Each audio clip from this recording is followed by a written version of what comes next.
Sejam todos muito bem-vindos para mais uma aula de Direito Penal. E na última aula a gente estava conversando a respeito do artigo 289, do Código Penal. Imaginamos, fizemos uma relação da figura típica desse artigo, e as considerações dentro do dolo a respeito da introdução de uma moeda falsa em circulação, para que o sujeito, que a gente comentou, ele não trouxesse para ele, em tese, um prejuízo. Então eu falei que a conduta criminosa naquele instante seria o que? A reintrodução da moeda falsa na circulação. E falei também que quando o sujeito ele praticava aquele tipo de conduta, ele estava fazendo de forma dolosa, pois ele já sabia que a moeda era falsa. Então essa conduta seria tida como típica. Vamos dar continuidade então. Vamos imaginar de um modo diverso. O sujeito naquele instante ele não sabia que a moeda era falsa. E agia de boa fé no momento em que reintroduzia a moeda em circulação. Ele somente tomou conhecimento da falsidade da moeda depois da realização da conduta. E fica feliz, lógico, por ter passado a moeda adiante. Será que essa má-fé superveniente vai caracterizar o dolo exigido pelo tipo penal? Não, galera. É claro que não. O dolo, como consciência do que se faz à vontade, ele deve existir durante a realização da conduta, ou pelo menos durante um pedacinho dela, como eu já falei para vocês. Então, nesse momento decisivo, para que a existência do dolo, para que haja, é no momento do cometimento do fato, ou seja, da realização daquela conduta. Então, esse chamado dolo subsequente, ele não vai produzir efeito nenhum para fim de se considerar o crime como doloso. Não vamos confundir a finalidade com o motivo, tá bom? Nos termos do finalismo, a finalidade ela vai ser o quê? Um elemento de todas as ações humanas, que quando tipificada vai configurar o dolo. A finalidade vai estar à frente, ou seja, é um objetivo que se busca com a sua conduta. E já o motivo ele virá atrás. Então é um exemplo que a gente vê muito, porque a mulher sempre, porque meu marido me traiu, é o motivo, eu atiro nele para matar. Aí sim, esse motivo de atirar nele para matar seria a finalidade. Então a finalidade, quando ela é tipificada, ela vira o dolo, e é o elemento do tipo. Então os motivos, eles influenciam, por sua vez, eles vão influenciar no grau de reprovabilidade da conduta, e vão ser o quê? Os elementos da culpabilidade.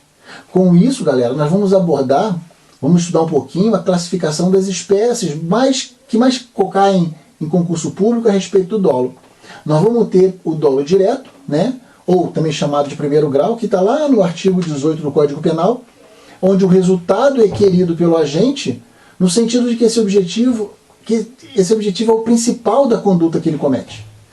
Nos crimes de mera conduta, a realização daquela conduta é o objetivo principal. Então vamos dar um exemplo lá, o agente atira para matar o elemento A. Esse atirar para matar é o objetivo principal da conduta. Nós vamos ter também o dolo de consequência necessária, também conhecido como dolo de segundo grau, onde o agente ele tem um objetivo principal de sua conduta, mas esse resultado está ligado a ele em razão de quê? De haver um dolo direto ou de primeiro grau, Podem existir consequências ou resultados, mas tem que estar necessariamente acoplado à conduta que ele já está realizando, embora não seja o seu objetivo principal. Então o exemplo que eu mais uso, e eu trouxe, é a questão do agente que deseja a morte do presidente. E para tanto ele vai colocar uma bomba no carro oficial do presidente. É certo que a bomba vai explodir e vamos supor que o presidente venha a morrer. Mas nós temos que lembrar o seguinte, o presidente ele não dirige o carro oficial, quem dirige é o motorista. Então matar um motorista não é o objetivo principal do agente. O que ele quer matar é o presidente. E mesmo assim ele coloca a bomba, que além de explodir e matar o presidente, também mata o motorista. Nesse caso nós vamos ter o dolo direto em relação ao presidente e o dolo de consequência necessária em relação ao quê? Ao motorista. A potência da bomba ela vai ser tamanha que necessariamente a morte do motorista seria um resultado acoplado à conduta inicial. Percebendo isso, o agente ainda dessa forma ele vai realizar a conduta. Então nesse caso há um dolo em relação ao motorista, que é denominado dolo de consequência necessária, ou ainda dolo direto de segundo grau. O dolo de consequência necessária ou de segundo grau, ele também está na primeira parte do artigo 18 do Código Penal, quando está escrito lá que quer o resultado. A expressão quer o resultado, ela abrange tanto o dolo direto de primeiro grau, quanto o de segundo grau, né, ou chamado de dolo de consequência necessária. Nós vamos ter ainda o que nós chamamos de dolo eventual. No dolo eventual, aquele resultado que não é desejado diretamente pelo agente, ou seja, que não é o seu objetivo principal, não é necessário, né, mas ele é provável. No dolo de consequência necessária, o resultado não desejado diretamente pelo agente, ele é inexorável. Já no dolo eventual, aquele resultado não era desejado diretamente, mas era tão somente provável. Pode acontecer como pode não acontecer. Então essa é a diferença fundamental entre o dolo de consequência necessária e o dolo eventual.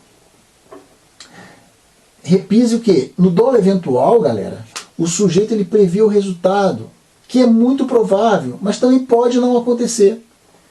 E para uma parte da doutrina, que não é pacífico, deixo claro para vocês, requer um elemento anímico que vai ligar o agente ao resultado. Um outro tipo ainda de dolo é o que nós chamamos de dolo geral, que é utilizado para aquele grupo de casos que vai retratar alguns acontecimentos que nós podemos dividir em etapas, mais especificamente em duas. Vão gerar o quê? Uma perplexidade em relação ao momento do dolo durante toda essa realização da conduta. Vamos ver isso? Galera, o dolo geral, como eu falei, ele vai ser aplicado a casos que trabalham os acontecimentos, né, como eu falei, divididos em etapas. Então vamos a um exemplo para a gente caminhar todo mundo junto. A primeira etapa, ela vai consistir o quê? Em A atirar em B com vontade de matar. O homicídio sempre é bacana de trabalhar, né? A segunda etapa vai ser o quê? A ter suposto que B estava morto e pega o corpo de B e lança no rio, tendo como resultado a morte do B, mas por afogamento. Então preste atenção, nós temos aqui um acontecimento dividido em duas etapas. Na primeira etapa, o sujeito age com dolo, A sabendo que B está vivo, e atira nele com vontade de matar. Trata-se da etapa genuinamente dolosa.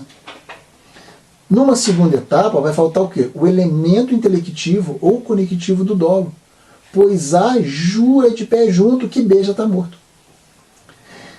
Então, nós já vimos que o dolo é um acontecimento que exige o conhecimento e vontade. Ou seja, o agente ele precisa preencher e conhecer todos os elementos do tipo objetivo.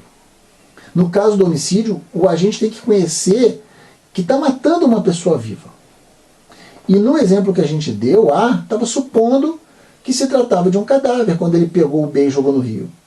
Assim vai faltar o elemento intelectivo ou cognitivo do dolo nessa segunda etapa. Nessa segunda etapa, portanto, a conduta seria dolosa. E aí surge uma questão. Qual a roupagem legal que a gente vai dar para essa situação? Tentativa de homicídio na primeira etapa e homicídio culposo numa segunda? Sim, gente. Essa é uma das possíveis soluções. Lógico, trabalhada em concurso. A posição prevalente na doutrina, ela afirma que a situação que a gente examinou, né, que a gente explicou, ela pode o quê? Representar um único crime doloso consumado, quando for possível enxergar essas duas etapas como um todo. Quando essas duas etapas puderem ser enxergadas como uma conduta única, resolve-se o problema. Ou seja, para o crime doloso, né? O dolo ele deve existir exatamente no momento da realização da conduta, sendo isso que aconteceu. Então, o dolo subsequente ele se torna irrelevante, ou seja, o dolo como consciência e vontade, ele precisa existir durante a realização da conduta ou parte dela, que eu já falei para vocês. Então, a gente voltando ao exemplo, a gente vê que o dolo ele vai existir na primeira etapa, mas não há o que se falar nisso numa segunda etapa. É difícil considerar todo o conceito fático como um crime doloso se o resultado se produz em razão dos atos praticados pelo agente já sem o dolo. Quando considera-se a segunda etapa como uma conduta separada, a conduta que produz o resultado foi culposa e não dolosa. Então o que interessa é o elemento subjetivo durante a realização da conduta. E para considerar essas duas etapas como condutas separadas, leva inexoravelmente à conclusão de que há uma tentativa de homicídio e também um homicídio culposo, uma vez que a conduta que produz o resultado ela é culposa. Esse problema ele é resolvido também se for possível considerar as duas etapas como uma peça única.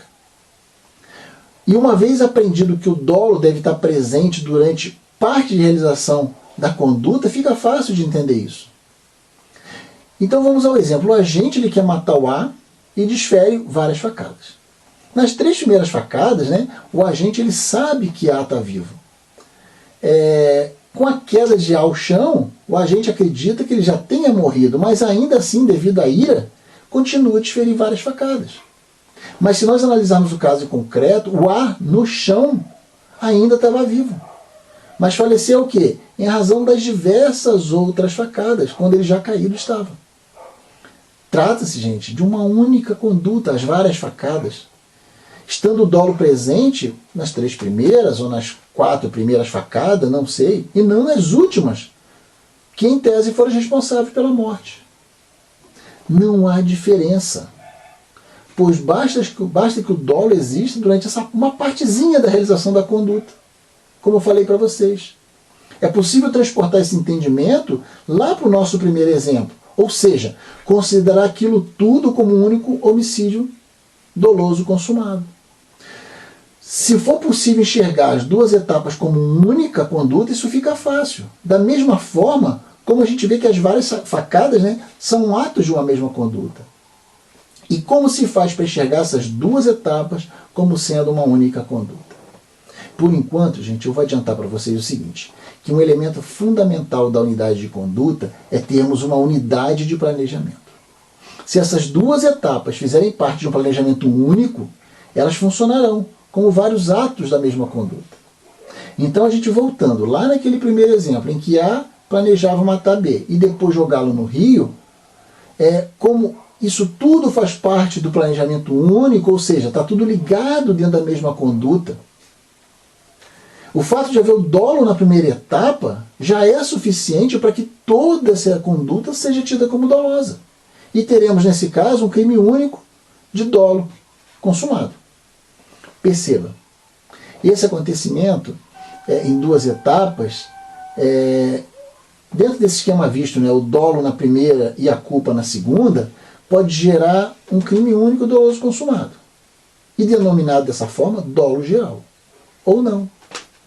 Não há como defender a tese do dolo geral quando não houver o planejamento unitário, mas sim planejamento sucessivo. Vai depender de como a questão está sendo posta para você. Se não houver planejamento unitário, não é possível trazer o dolo da primeira etapa para a segunda.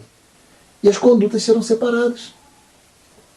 Alguns autores no Brasil, né, eles não fazem essa distinção. Por exemplo, o professor Damasio, que diz que sempre haverá homicídio doloso consumado, dolo geral. Mas isso está errado, porque a melhor doutrina, ela sempre faz uma distinção. Poderá haver um crime único, doloso consumado, apenas quando houver o quê? O planejamento prévio e unitário das duas etapas. Podendo-se considerar, assim, essas duas etapas como sendo a unidade que eu falei para vocês. Se houver o planejamento sucessivo da causalidade, a gente vai ter o quê? Realmente duas condutas. E haverá, portanto, a tentativa de homicídio e o homicídio culposo em concurso de crimes.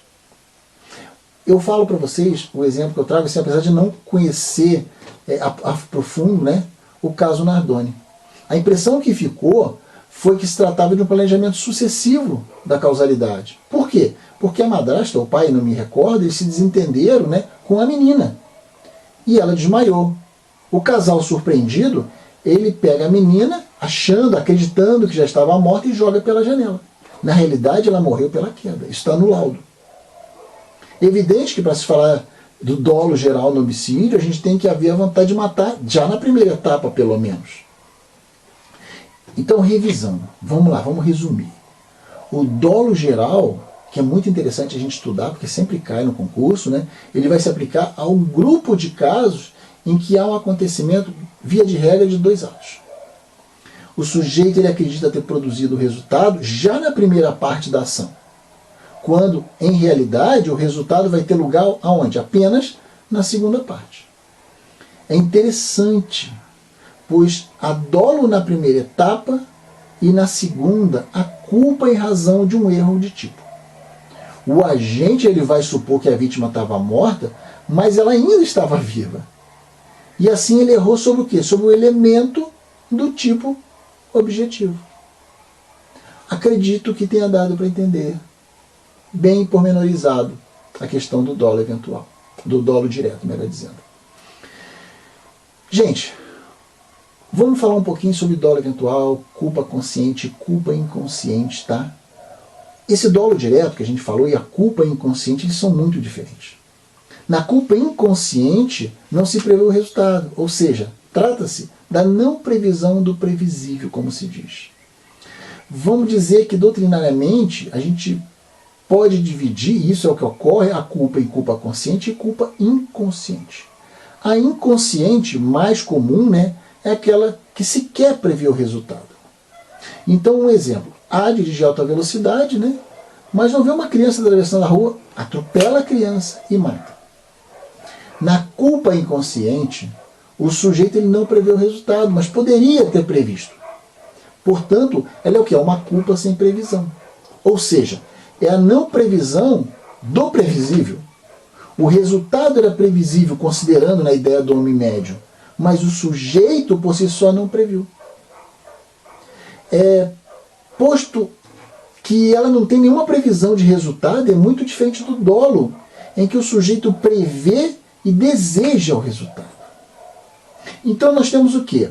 Temos a culpa consciente, que é uma culpa com previsão, ou seja, uma culpa em que o sujeito, como eu falei, ele vai prever sempre o resultado. Isso ela vai ter em comum com o dolo. Em especial quando a gente se fala de dolo eventual. E tanto no dolo eventual quanto na culpa consciente, há elementos em comum, que são o quê? A previsão do resultado, o agente prevê o resultado, e o resultado em si ele não pode ser o objetivo principal e desejado pela gente. Ou seja, o resultado não é o objetivo principal dessa conduta. Esses dois elementos, notadamente a previsão do resultado, aproximam muito o dolo eventual da culpa consciente. No dolo direto, a questão da vontade, né, que é o elemento volitivo, ele é muito forte, porque o sujeito realiza a conduta para obter o resultado. Já no dolo eventual, aquele resultado ele não é o objetivo principal, sendo apenas algo provável de acontecer. Então, entre a culpa consciente e o dolo eventual, nós vamos ter o quê? Três elementos em comum. A previsão, o resultado, que não é o objetivo principal e sequer necessário, né? Mas ainda que seja provável, e a questão da probabilidade. A partir desse momento, nós vamos buscar distinguir os dois institutos, a culpa consciente e o dolo eventual, utilizando como base as várias teorias desenvolvidas pela doutrina para que houvesse essa distinção. Antes de qualquer coisa, eu vou tentar passar para vocês um pouquinho, né, de forma um tanto quanto resumida, como funcionam essas teorias. Então vamos lá, passo a passo. Já se aprendeu que o dolo ele tem elementos o quê? Cognitivos e volitivos. Cognitivo é o conhecimento do fato e o volitivo é a vontade. As várias teorias a ser estudadas, ela pretende encontrar a diferença entre o dolo eventual e a culpa consciente, em uma vontade especial que existe, em um não existir sem o outro, né? Ao nível do conhecimento que o sujeito tem sobre a questão do fato. As teorias volitivas elas vão enxergar que no dolo eventual há um elemento anímico ou de vontade que não existe dentro da culpa consciente. Mas há uma divergência entre eles acerca desses elementos. Quando se trata de teoria cognitiva ou intelectiva, ou ainda da representação, vai entender o quê? Que o dolo eventual é diferente da culpa consciente porque ele tem um elemento relacionado ao grau de conhecimento que o sujeito tem da realidade, que é diferente. no dolo em relação à culpa. Então vamos falar um pouquinho das teorias volitivas, tá bom? A primeira delas vai ser a teoria chamada teoria do consentimento. Para essa teoria, age com dolo eventual quem prevê o resultado e consente com ele, ou seja, aprova o resultado.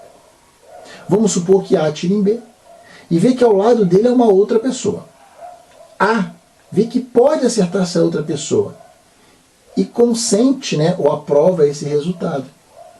Essa teoria ela é muito exagerada, porque na verdade a aprovação do resultado ela vai estar muito mais próxima ao dolo direto do que ao dolo eventual. Essa teoria ela acaba por restringir muito o âmbito do dolo eventual e aumentar bastante o âmbito da culpa consciente. Se o sujeito não consentiu ao aprovar o resultado, será culpa. Essa é a ideia. Uma segunda teoria que nós chamamos de teoria da indiferença. Ela vai exigir um pouco menos do que a teoria do consentimento. Nela não vai ser necessário que o sujeito aprove o resultado. Basta apenas que ele o quê? Seja, como o próprio nome da teoria diz, indiferente para o sujeito.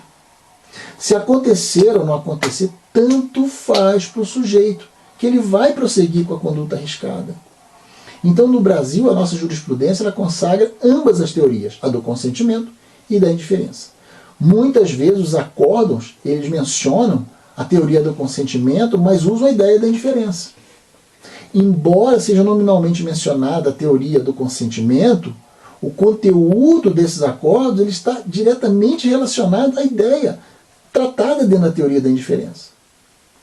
E para a teoria da indiferença, como eu falei, o sujeito ele prevê o resultado, mas é indiferente em relação a ele, ou seja, dolo eventual. Ou ainda o sujeito prevê o resultado, mas de forma leviana, acredita que ele consiga evitar. É a culpa consciente. Ainda dentro dessas teorias volitivas, existe uma teoria chamada teoria da não comprovada vontade da evitação do resultado. Que usa muito o dado empírico, ou seja, o fato do sujeito ter acionado contrafatores ou não, para distinguir o quê? Um dolo eventual da culpa consciente. E, portanto, para não detectar vontade em relação ao resultado. E o que seria isso? Vamos lá, o sujeito ter tomado algum tipo de cuidado que evitaria o resultado. Revelaria, sim, a culpa consciente.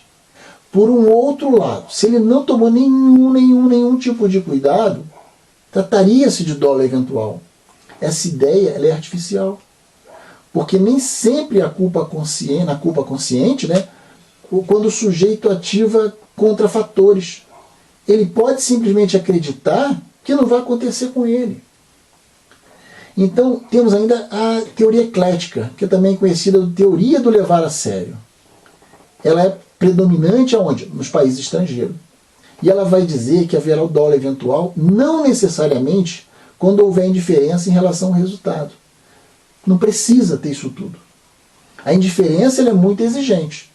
É possível ter dolo eventual com um pouco menos do que a indiferença. Ou seja, com uma postura anímica não tão radical quanto a diferença. Isto é, a postura do conformismo. Se o sujeito ele vai realizar uma conduta muito arriscada, prevê o resultado e se conforma com aquilo. Por quê? Porque a conduta, de repente, arriscada, é mais importante para ele do que uma eventual produção do resultado em si. E, nesse caso, um dolo eventual. O sujeito ele até prefere que o resultado aconteça, mas a grande probabilidade dele ocorrer não o dissuade em relação à realização dessa conduta arriscada. Isso é o dolo eventual. Por exemplo, a gente tem um terrorista que gostaria de explodir um prédio no centro de uma cidade. Vamos botar aí, sei lá, Madrid. E ele coloca uma bomba no prédio que vai fazer ruir o prédio inteiro. Todos que estiverem lá dentro vão morrer. Mas ele descobre que o melhor amigo da infância dele, que não é terrorista também, que não é terrorista, trabalha dentro desse prédio durante a semana, mas não trabalha todos os dias, tá bom? Esse amigo trabalha 4 dias aleatórios por semana, e não 5. Então, sabendo disso, ele toma conhecimento da grande probabilidade de matar esse amigo. Mas ele não é indiferente em relação a isso. Ele não quer que ocorra a morte do amigo. ele torcerá de verdade para que no dia que a bomba explodir, seja o dia de folga do amigo. Mas ainda assim ele coloca a bomba. Ele coloca a bomba explode, o amigo que estava no local naquele dia morre. Em relação à morte do amigo, não há aprovação nem indiferença. Mas há um conformismo. Logo, para a teoria do levar a sério, há dolo direto. Essa é a ideia, né? A ideia principal que utiliza a teoria. Então, quando a gente vai utilizar o consentimento ou a indiferença, a gente tem uma dificuldade muito grande para sustentar a dolo eventual. E acaba por cair para a culpa consciente. Porque falta o elemento anímico da indiferença. Eu, particularmente, prefiro a teoria do levar a sério, ou ainda a eclética, dentro das teorias volitivas. Veja, que para a teoria eclética, tem que haver um elemento anímico que vai ligar o quê? O sujeito ao resultado. Pois além desse conhecimento da situação do perigo, ele tem também uma postura de conformismo, ou seja, um elemento de vontade que vai ligá-lo ao resultado. E dentre as teorias intelectivas, nós podemos ainda tratar das seguintes, que vamos falar um pouquinho agora. A primeira delas vai ser a teoria da possibilidade. Ela é super radical, que considera que o sujeito conhece a mera possibilidade do resultado acontecer e haverá dolo eventual. Então, se a gente eliminar a culpa consciente do mundo jurídico, não vai existir, quando a gente pensa nessa teoria. Evidentemente que isso é um exagero, porque ela é pouquíssimo adotada no mundo. Relativamente adotada é a teoria da probabilidade, que é uma das mais modernas defensoras da teoria dentro do direito penal.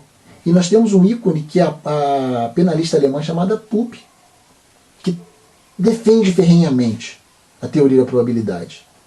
Né? Ela sustenta que vai haver o dolo sempre que houver um conhecimento por parte do agente. Portanto, se for possível para ela, né, detectar um perigo especialmente grave, conhecido assim, para o bem jurídico, e esse sujeito tiver o conhecimento desse perigo, para ela haverá o dolo eventual.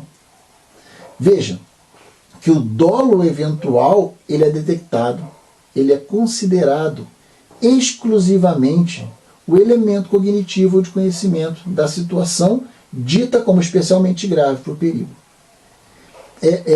Não se preocupa com nenhum momento, ou nenhum elemento, melhor dizendo, de vontade. Eu enxergo um problema nessa teoria, tá? Ela acaba por transformar as hipóteses de culpa grave em dolo eventual. Mas eu admito que na prática, como é difícil entrar na cabeça das pessoas e saber como ela se conformou, se ela realmente era indiferente, conclui assim pela existência do elemento volitivo dela, considerando justamente os fatores de risco muito grave dentro da situação concreta. Então, em tese, eu não gosto das teorias intelectivas, pois eu entendo que o dolo ele deve ter um elemento anímico. Na prática, esses elementos anímicos, né, eles são retirados a partir das graves violações do dever de cuidado. Então, na prática, a solução da teoria da probabilidade, nos termos propostos pela penalista alemã, a Pupp, ele vai se aproximar muito da teoria da indiferença e do levar a sério. Essa é a análise que eu faço. A gente sabe que o inconveniente é abrir mão de qualquer elemento volitivo e mesmo teoricamente ter a dificuldade para diferenciar uma culpa muito grave de um dolo eventual. E aí nós temos um outro autor, que é o Frisch. Ele tem uma posição um pouco menos tolerante, mais radical, melhor dizendo. Ele identifica o dolo como o conhecimento da conduta típica. No caso, conduta típica tida como arriscada, mas considera desnecessário conhecimento em relação ao resultado. Então o objeto do dolo para ele passa a ser o que? Apenas a conduta arriscada e não o resultado. Eu entendo que essa construção ela é um pouco estranha, porque o resultado ele é um elemento do tipo, não tem como abrir mão disso. Logo, não vai fazer sentido algum desconsiderá-lo como objeto do dolo. E temos ainda uma última teoria intelectiva que nós chamamos de teoria do perigo desprovido, melhor dizendo, e é tratada pelo Herzberg, um outro autor, e ele segue exatamente a linha da PUP. Ele quer estabelecer graus para o perigo, como se fosse uma escala, e aí conferir mais segurança na hora de avaliar. Se a culpa é grave e o perigo é grande, haverá dolo. Se a culpa não é tão grave, mas o perigo não é tão grande também, haverá uma culpa consciente. Aí assim a gente pergunta, tá, mas como é que ele escalona tudo isso? Ele vai dizer o seguinte, galera, caso haja um perigo desprotegido, haverá um dolo eventual. O perigo desprotegido é quando o resultado é uma consequência de meros fatores de sorte ou de azar, e a gente falou isso lá atrás. Exemplificando dentro da roleta russa. Né? Lembra? Pá, tiro na cabeça. Não há um domínio sobre a ocorrência do resultado. Se, por outro lado, houver um controle, ou seja, a possibilidade de realizar algo que venha neutralizar aquele perigo, teremos a culpa consciente. E um exemplo também disso a ser tratado, que posso levar para vocês, é o operário que sobe no andaime sem capacete e acaba se acidentando. Se ele tivesse tomado a cautela, não teria se acidentado. É uma situação de perigo protegido. Alguém que tenha o colocado naquela situação agirá com culpa consciente e não com dolo eventual. E se esse perigo desprotegido ele for distante?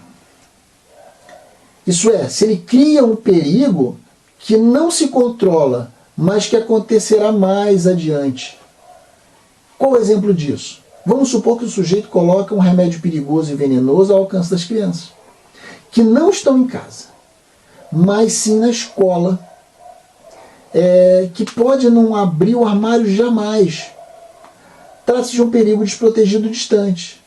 Então, nesse caso, vai ser tido como culpa consciente. Trata-se de uma tentativa de escalonar o perigo, mas que não parece, muito bem fundamentado para mim. Principalmente quando a gente vai tratar de algo, desse perigo desprotegido distante. Essa ideia ela é louvável quando se trata do fato do direito penal procurar destrinchar a ideia de probabilidade ou ainda de graus de perigo para distinguir o dolo eventual da culpa consciente.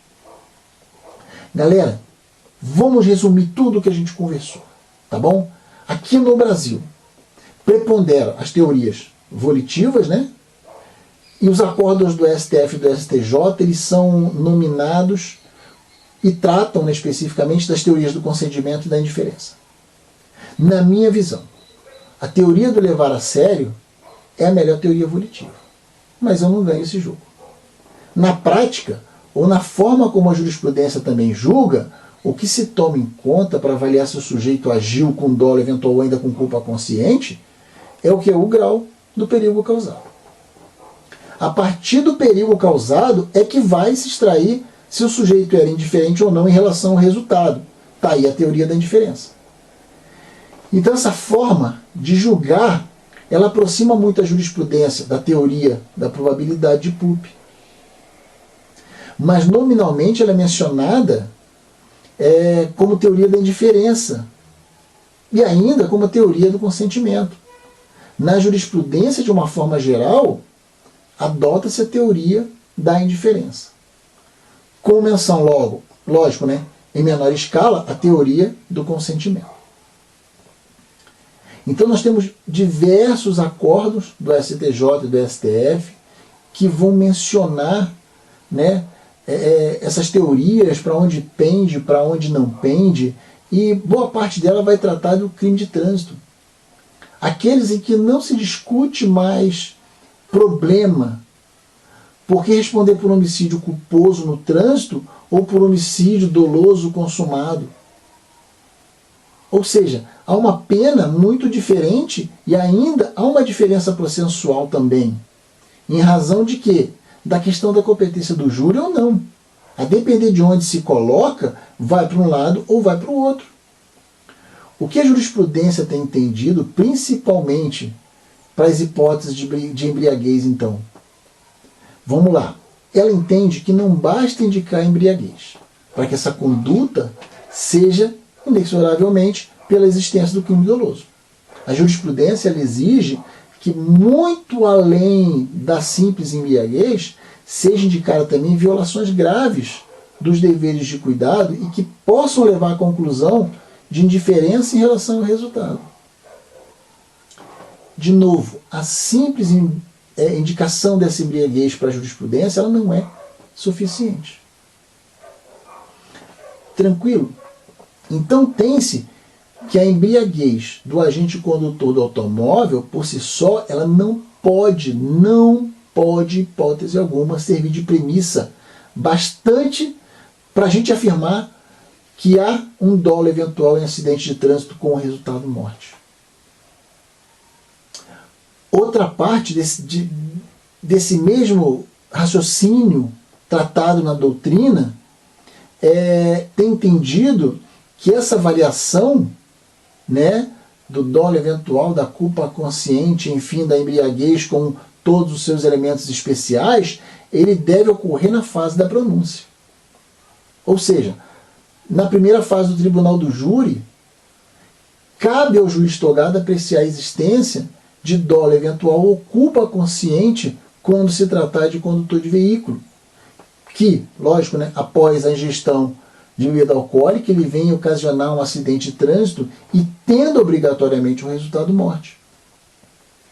A análise sobre a indiferença ou sobre o levar a sério se adota, né, normalmente, se tratarmos da adoção de uma posição que ela também é aceita pelo penalista Roxin, vai ser feita através da gravidade da situação de risco no qual o sujeito expôs a vítima. Ou seja, vai tratar especificamente da gravidade dos deveres de cuidado que foram infringidos. E a partir dela vai extrair, sim, a conclusão de indiferença. Porque não há como entrar na cabeça do sujeito. Isso é fato, esse é o problema. Então, com isso, a gente vê que aproxima muito a teoria da probabilidade lá defendida por Pupp, né? As teorias volitivas que nós comentamos. Pelo menos aproxima-se na prática, não teoricamente, né? Posto que os fundamentos teóricos, eles são bem divergentes, bem distantes. Reconhece a existência do homicídio doloso com dolo eventual na conta de produzir a morte de terceiro quando se dirige um veículo sob a influência de álcool e ainda na contramão. Vamos trazer essa possibilidade. Mas também há uma série de situações diferentes que indicam a gravidade da violação do dever de cuidado como uma indiferença em relação ao resultado. Então, galera, a gente tem que trabalhar com muito cuidado quando a gente está avaliando o caso em concreto. A gente tem que buscar o cerne da questão, a gente tem que saber separar bem, né? Como eu digo para a galera nas aulas presenciais, tem que saber separar o joio do joio. Não é o joio do trigo. O joio do trigo todo mundo separa, pô. Aí é fácil. Então, gente, posso considerar que nós demos por encerrado falar da nossa tipicidade, buscamos bastante situações, eventualmente um complemento ou outro eu vou tratar em aulas futuras, tá? E aí nós vamos entrar no próxima aula como ilicitude. Então nós estudamos a conduta, estudamos a tipicidade e agora nós vamos entrar na ilicitude, né? Para depois falarmos da culpabilidade. E aí nós encerramos aquele iniciozinho do direito penal para darmos continuidade ao nosso edital. Mais uma vez agradeço o carinho, a paciência e a companhia de todos vocês. Tenhamos todos um excelente dia e, como sempre, eu desejo para todos bons estudos. A vaga é de vocês. Acreditem nisso.